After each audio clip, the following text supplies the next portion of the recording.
What do we learn from India's response to COVID-19? Lessons for Ethiopia.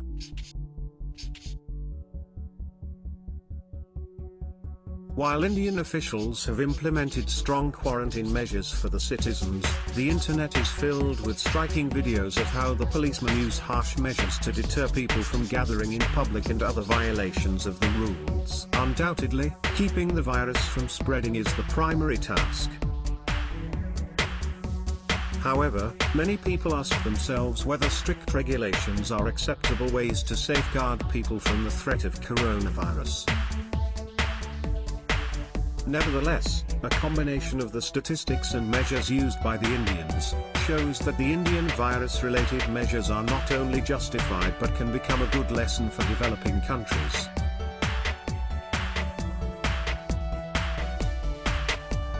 The restrictions promoted by the Indian government are effective judging by the statistical data of how the number of infected people grew. The first case of COVID-19 in India was reported on January 29.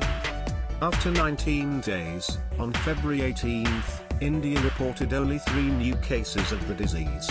By now, the number of cases in India reached 3,577, with 83 deaths. The numbers seem quite low, compared to other countries. As the spread of COVID-19 on the African continent has started later, the first case in Ethiopia was reported on March 12. Since then, Ethiopia has 55 cases, 2 deaths as a result.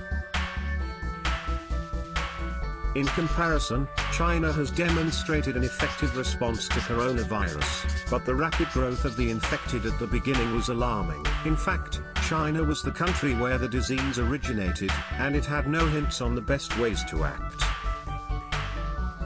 Singapore reported 72 cases after 19 days. However, 879 cases in Singapore versus 1,071 in India by March 31 would need a more detailed comparison of the methods and effectiveness of the country's response.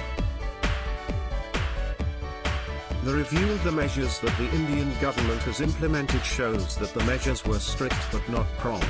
However, their strictness was justified due to the high density of the population in the country.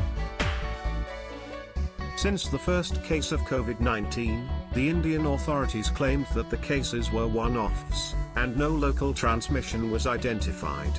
However, very soon, the number of cases has increased. As a result, the following restrictions were implemented. All the restrictions were announced on March 24, when the number of infected Indians reached 434. It would appear that the strict regulations implemented in the country were somewhat tardy.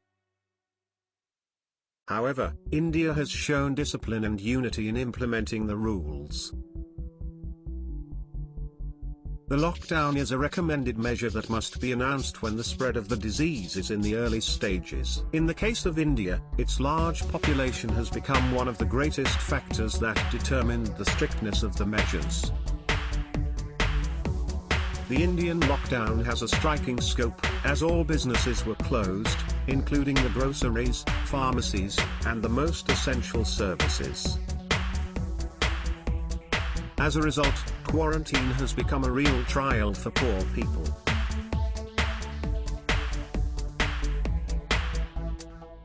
Ethiopia, where COVID-19 has started much later, on March 12, has shown a less strict but more prompt reaction to the pandemic. Being aware of the situation in the world, 4 days after the first case was reported, the Prime Minister announced the ban to visit schools and public gatherings for 15 days.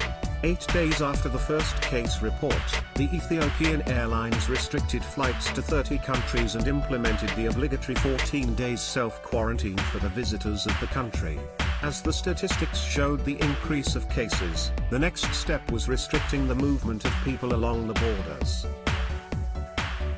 However, along with the restrictions, some events that contributed to the spread of coronavirus could be observed. Among such, one should point out granting pardon to prisoners convicted for minor crimes.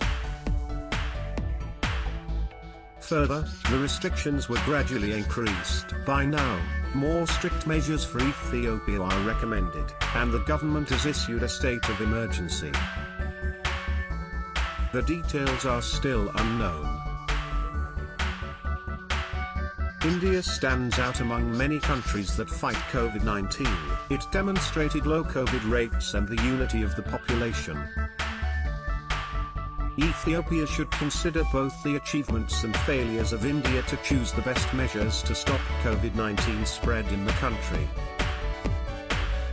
The significant lessons to be learned are making prompt solutions regarding the threat, implementing heavy restrictions, supporting the healthcare system, and supporting one another.